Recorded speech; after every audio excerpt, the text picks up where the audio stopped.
Lorsqu'un tribunal était sur le point de prononcer la peine de mort contre un homme accusé du meurtre de sa femme, dont le corps n'avait pas été retrouvé malgré des preuves accablantes, l'avocat de la défense, cherchant désespérément à sauver son client, déclara au juge: « Pour condamner mon client à mort, vous devez être convaincu au-delà de tout doute raisonnable qu'il a tué sa femme.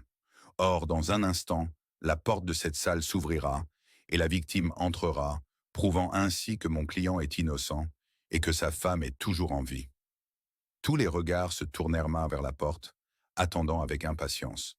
Après quelques instants de silence, personne n'entra. L'avocat reprit alors: « Vous attendiez tous que la victime entre.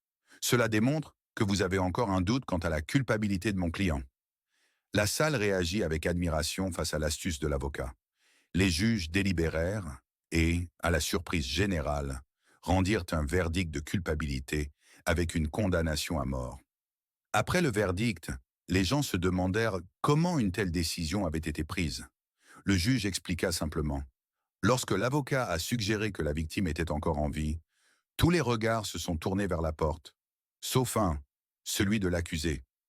Il ne s'est pas retourné car il savait que sa femme ne franchirait pas cette porte. » Cette histoire illustre l'importance des observations comportementales dans les procès et comment de petits détails peuvent influencer le cours de la justice. Lorsqu'un